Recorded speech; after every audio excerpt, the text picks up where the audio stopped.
Singda damda hauzik leiriba isingi imai asi hengalaktrabadi numit mapangi manungda dam asidagi Ising Piba Ngamdaba Yai haina water resources ke official amana TOMTV da phongdorakli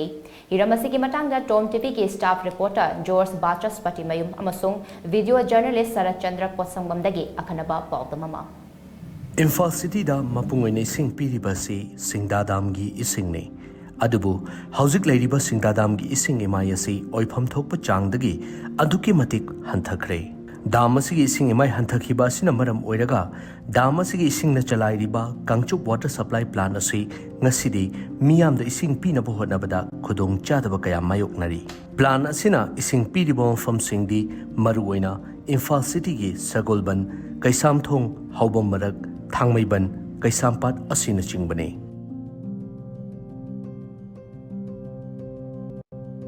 Water Resources Department ki official amana TOMTV da phongdorakpagi matung inna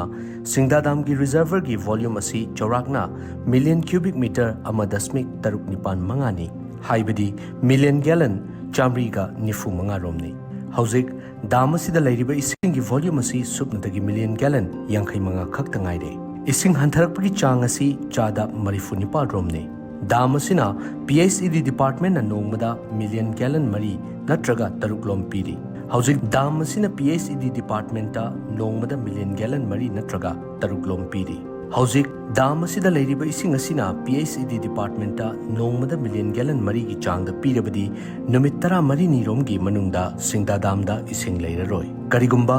nongmada million gallon taruk pirabadi numit mapan ni rom gi manungda dam asina ising piba ngambagi wafam leite Singda dam gi hauzik oiriba fifam asi haukhiba chahi manga rom asida khwaidagi ising kangba oiri haina official aduna TOMTV da phongdorakhe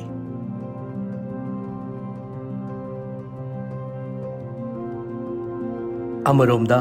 Manipuri University ki campus da leiriba Kanchipu water supply plant asisu Imphal Turel kangsilakpana maram oiraga ising pibada awaba kaya mayoknari plant asina Numit khudingi tongan mafam sing roster 9 na piramba ising adu ngasidi numit taruk taret nida roster 9 na ising pibagi thabak chathari water supply asigi kyamgai khoirom lekai fauraga cheliba Imphal Turel dagi ahing nungthel naidana ising singsinbagi thabak department akan momong do hotnari adubu Turel gi ising ka hena kangsilakpa sina ising chingbagi thabak asi numit nini humni asida lepa yabagi oithokpa leire Hiramasiga mari lainana caretaker TH Jadishona TOMTV da hai Turel gi ising nongmagi kangselapa sina maram oiraga ising chingbagi thabak asi kuina chathaba ngamgani thajade ising gi hojik oiriba fifam asi mamangi chahi singdadi March tha aduwaida thokpani haina su mahakna makhata na phongdorakhe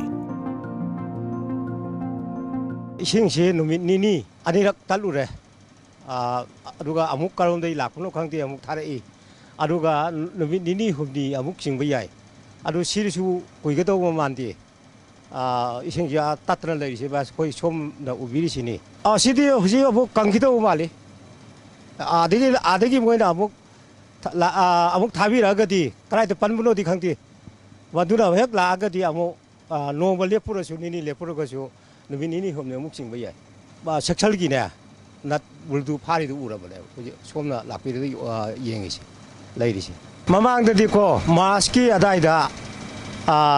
kangi angang buon sana bogyai aduga matusu kadwali tawda busi yawi aduga hadakina January ki thasi da ngangkhatna nong ta da bani da anina turiensi sing lai paure laitreba